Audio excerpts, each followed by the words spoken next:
जय श्री राधे, जय श्री कृष्ण, जय सिया राम जी की। मंदिर श्री बंसी वाले महात्मा यूट्यूब चैनल अम्बाला शहर की ओर से हम आप सबका हार्दिक अभिनंदन करते हैं। आप सबको आने वाले दीपावली पर्व की हार्दिक शुभकामनाएं। जैसा कि आप सभी जानते हैं कि इस वर्ष दीपावली का परम पावन त्योहार 14 नवंबर दिन शनिवार का है। इस बार 2020 सन में दीपावली का त्योहार 14 नवंबर दिन शनिवार का है। तो हिंदू धर्म में दिवाली का त्योहार सबसे बड़ा त्योहार है और इसको सभी पूरे हर्षोल्लास के साथ मनाते हैं। तो आज हम आपको सुनाने जा रहे हैं दिवाली में भगवान श्री लक्ष्मी गणेश जी की पूजन की विधि कि कैसे भगवान जी की पूजा की जाती है, और साथ में दिवाली की पौराणिक कथा कि जिस कथा को सुनकर माता महालक्ष्मी और गणपति जी महाराज की आप पर कृपा होगी। दिवाली का त्योहार विशेष रूप से इसलिए मनाया जाता है कि हम सबके प्राणों से प्यारे भगवान श्री रामचंद्र जी जब रावण का वध करके वापस अयोध्या में 14 वर्षों बाद आए थे, तो उस समय कार्तिक मास की अमावस्या थी और चारों ओर घोर अंधकार था। अतः उस अंधकार को दूर करने के लिए और भगवान श्री राम के वापस आने की प्रसन्नता में अयोध्या के निवासियों ने अपने घरों पर दीपक जलाए थे। तब से ही दिवाली मनाने की परंपरा चली आ रही है। तो अब आप सुनिए कि दिवाली में पूजन की विधि कौन सी है, दिवाली में किस तरह से पूजन किया जाता है। बोल श्री राधा कृष्ण भगवान की जय। अब दीपावली का पूजन करने की विधि। दिवाली के दिन भगवान गणेश एवं माता लक्ष्मी की नई मूर्तियां लानी चाहिए, या आप मूर्तियों की जगह भगवान के सुंदर चित्र भी आप ला सकते हैं। गणेश जी महाराज और माता लक्ष्मी के सुंदर चित्र भी आप ला सकते हैं। आवश्यकता के अनुसार दीपक, रुई, सरसों का तेल, मोमबत्ती, कपूर, धूप बत्ती, रोली, चावल, कलावा जिसको कि लाल धागा कहते हैं, वो भी लाकर रख लेना चाहिए। फिर दिवाली के दिन घर और दुकान आदि को अच्छी तरह से धो कर पोंछ लेना चाहिए। उसके बाद में स्नान आदि करें। फिर अशोक, आम आदि के पत्तों से बने हुए बंधनवार अर्थात तोरण लाकर अपने घर या दुकान के दरवाजों पर बांधें। आवश्यकता के अनुसार फूल, खील, बताशे, मिठाई आदि भी लाएं। फिर जिस स्थान पर पूजा करनी हो वहां पर लकड़ी का पटरा या चौकी रखें और उस पर लाल रंग का कपड़ा बिछाएं, क्योंकि लाल रंग के कपड़े से माता महालक्ष्मी की अनंत कृपा होती है। फिर उस पर भगवान श्री गणेश जी महाराज एवं माता लक्ष्मी की मूर्तियों को रखें, या महालक्ष्मी माता और गणेश जी महाराज जी के सुंदर चित्र को रखें।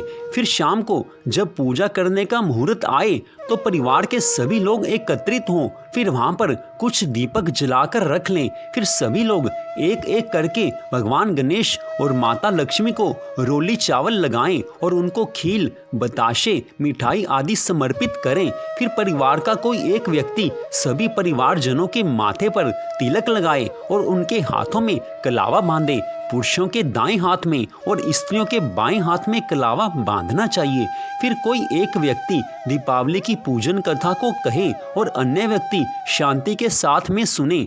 अगर कोई कथा पढ़ने वाला ना हो तो आप मोबाइल पर भी कथा सुन सकते हैं। इसका बराबर ही फल माना गया है। विशेष रूप से श्रद्धा भावना पूरी होनी चाहिए। फिर कपूर जलाकर सभी लोग आरती करें और भगवान श्री गणेश जी तथा माता लक्ष्मी की आरती गाएं। इस अवसर पर शंख, घंटा, घड़ियाल आदि बजाने चाहिए, अर्थात जो भी आपके पास इनमें से उपलब्ध हो उसको आप अवश्य बजाएं। अंत में माता लक्ष्मी का और गणेश जी महाराज जी का जोर से जयकारा लगाना चाहिए। फिर सभी लोग भगवान गणेश और माता लक्ष्मी से प्रार्थना करें कि हे प्रभु, हमें सद्बुद्धि दो, हमें सुख दो, हमें समृद्धि दो और हमारे परिवार में शांति बनाकर रखो। हमें ज्ञान और धन दोनों ही प्राप्त हों। हमारे सभी रोग, शोक सदा के लिए दूर हों। हमारे ऊपर आपकी कृपा सदा बनी रहे। अगर आपकी कृपा हमारे ऊपर बनी रहेगी तो हमारे घर में धन संपत्ति का वास होगा और आप हमें बुद्धि भी देंगे कि जिससे हमारे परिवार में सदा सुख, शांति, आनंद बना रहेगा। इसके बाद जो भी फल या मिठाई आप उस दिन लेकर आए, दिवाली के दिन लेकर आए हों, उसको सबसे पहले भगवान को भोग लगाएं और उसके बाद आप प्रसाद स्वरूप में स्वयं ग्रहण करें। फिर अपने घर प्रतिष्ठान आदि को दीपक से सजाना चाहिए। फिर अपने चिर परिचितों को दीपावली की शुभकामनाएं देनी चाहिए। तो यह सारी दिवाली के पूजन की विधि है। अगर आप किसी और तरह से पूजन करते हैं तो आप उसको अच्छी तरह से करें, क्योंकि जो आप पूजन करते हैं उसमें श्रद्धा भावना विशेष रूप से पूरी होनी चाहिए। क्योंकि पूजन के विधि में थोड़ा फर्क हो सकता है, लेकिन श्रद्धा भावना सबसे ज्यादा बड़ी बात है। अगर आप श्रद्धा से अपने हिसाब से अपनी विधि से पूजन करते हैं तो माता महालक्ष्मी और गणपति जी महाराज तो भी प्रसन्न होते हैं। लेकिन विशेष रूप से जो बातें हमने बताई हैं उनको आप अवश्य अपनी पूजा में सम्मिलित कर लें, क्योंकि ये बातें शास्त्र के अनुसार ही हमने आपको बताई हैं। और अब हम आपको बताने जा रहे हैं कि दिवाली के श्रद्धा भावना से किए गए पूजन से क्या फल मिलता है। तो वह इस प्रकार बताया गया है। हमारे शास्त्र कहते हैं कि जो कोई भी दिवाली के दिन भगवान श्री गणेश जी का और माता महालक्ष्मी का पूरे परिवार के सहित पूरी श्रद्धा भावना से पूजन करते हैं, उनके घर में भगवान श्री गणेश जी अर्थात सद्बुद्धि तथा माता लक्ष्मी जी अर्थात धन संपत्ति का आगमन होता है। इससे मनुष्य के परिवार के सभी रोग शोक दूर होते हैं और मन में उत्साह उत्पन्न होता है और घर परिवार में खुशियां आती हैं। माता महालक्ष्मी का सदा के लिए परिवार में वास होता है और बुद्धि के स्वरूप श्री गणेश जी महाराज जी का परिवार के ऊपर पूरा कृपा दृष्टि बनी रहती है। तो पूरी श्रद्धा भावना से कृपया आप दीपावली का पूजन करें। तो अब हम आपको सुनाने जा रहे हैं दिवाली की परम पावन कथा कि जिसको सुनने मात्र से भगवान श्री गणेश जी की, माता महालक्ष्मी की और भगवान श्री सिया राम जी की अनंत कृपा मिलती है। इस कथा को आप पूरी श्रद्धा भावना से सुने, क्योंकि इस कथा को आप पूरी श्रद्धा भावना से सुनेंगे। दिवाली के दिन इस कथा को सुनने से परिवार पर पूरे वर्ष माता महालक्ष्मी की, भगवान श्री गणेश जी महाराज जी की कृपा बनी रहती है। और जिसके ऊपर माता महालक्ष्मी की और गणेश जी महाराज जी की कृपा होगी उस परिवार के ऊपर हिंदू धर्म के 33 करोड़ देवी देवता सदा कृपा करते हैं। तो अब आप सुने दिवाली की पौराणिक कथा। बोल श्री राधा कृष्ण भगवान की जय। बोल सियावर रामचंद्र महाराज की जय। बोल पवन सुत हनुमान की जय। बोल महालक्ष्मी माता की जय। बोल श्री गणपति जी महाराज की जय। अब दिवाली की कथा। एक नगर में देवी प्रसाद नामक बड़ा सेठ था। वह भगवान गणेश और माता लक्ष्मी का परम भक्त था। उसके 3 लड़के थे। उसका व्यापार बहुत उत्तम रीति से चल रहा था। वह सामाजिक कार्यों में भी पूरी तरह से दान पुण्य किया करता था। जब उसके लड़के बड़े हुए तो उसने क्रमशः सभी का विवाह कर दिया। तीनों ही लड़के अपनी अपनी पत्नियों के साथ में अलग अलग घरों में जाकर रहने लगे।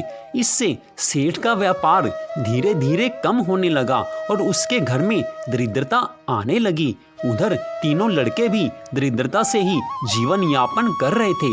इस प्रकार से पूरा परिवार ही हताश निराश हो गया था। अपने भक्त की दुर्दशा को देखकर एक दिन भगवान श्री गणेश जी ने एक महात्मा का रूप धारण करके उस सेठ के घर पर आए। तब सेठ ने उनका स्वागत सत्कार किया और उनसे अपनी दरिद्रता के निवारण का उपाय पूछा। तब महात्मा जी ने कहा कि हे सेठ, कार्तिक मास की अमावस्या के दिन तुम अपने घर पर भगवान गणेश एवं माता लक्ष्मी का पूजन करो। इसमें अपने तीनों लड़कों को भी बुलाओ, तब मैं तुम्हें सुख समृद्धि प्राप्त करने का अचूक मंत्र बताऊंगा। महात्मा जी की आज्ञा को मानकर उस सेठ ने वैसा ही आयोजन किया। तब महात्मा जी ने आकर सेठ और उसके तीनों लड़कों से पूजन करवाया और फिर कहा, अब मैं तुम सभी को सुख समृद्धि की प्राप्ति का अचूक मंत्र बताता हूँ। उस मंत्र का नाम है संगठन। इसका तात्पर्य यह है कि आप सभी को मिलजुल कर रहना चाहिए, क्योंकि संगठित होकर रहने से और परस्पर सहयोग सेवा करने से व्यापार आदि में उन्नति होती है। संगठन की शक्ति से ही देश और धर्म की रक्षा होती है। संगठन से ही भगवान गणेश जी का आशीर्वाद प्राप्त होता है, अर्थात सद्बुद्धि आती है। और संगठन से ही माता महालक्ष्मी की अनंत कृपा होती है, अर्थात परिवार में धन संपदा में निरंतर वृद्धि होती है। यूं तो भगवान श्री राम अकेले ही रावण आदि राक्षसों का वध करने में समर्थ थे, लेकिन संगठन के महत्व को प्रदर्शित करने के लिए ही उन्होंने सुग्रीव आदि वानरों से मित्रता की और सबके सामूहिक सहयोग से ही लंका पर विजय प्राप्त की। इसलिए आप सभी को परस्पर संगठित होकर रहना चाहिए और एक दूसरे के प्रति वैर भाव की भावना नहीं रखनी चाहिए। महात्मा जी के द्वारा दिए गए उपदेशों को सुनकर उन सभी को ज्ञान की प्राप्ति हुई। फिर उस सेठ के तीनों लड़के वापस अपने घर पर आ गए और सभी लोग मिलजुल कर रहने लगे। पूरे परिवार में फिर से खुशियां आ गई। इससे उनके व्यापार में भी पुनः प्रगति हुई और उनको अपार धन संपदा की प्राप्ति हुई। इस प्रकार से जो लोग दीपावली पूजन के समय इस कथा का पाठ करते हैं या इसको सुनते हैं और इसमें बताए गए मार्ग पर चलते हैं, उनको भगवान श्री गणेश जी और माता महालक्ष्मी का आशीर्वाद सदा प्राप्त होता है। ऐसे मनुष्य शीघ्र ही उन्नति के शिखर पर पहुंच जाते हैं। आप सच्चे मन से सब मिलकर बोलो, भगवान श्री गणेश जी और माता महालक्ष्मी की सदा ही जय हो, जय हो, जय हो। तो इस प्रकार आपने मंदिर श्री बंसी वाले महात्मा यूट्यूब चैनल अम्बाला शहर की ओर से दिवाली की इस परम पावन कथा को सुना। यह पौराणिक कथा थी कि जिसको सुनने मात्र से भगवान श्री गणेश जी की और माता महालक्ष्मी की अनंत कृपा प्राप्त होती है। तो मंदिर श्री बंसी वाले महात्मा यूट्यूब चैनल अम्बाला शहर की ओर से आप सबको और आपके परिवार को दिवाली की हार्दिक शुभकामनाएं।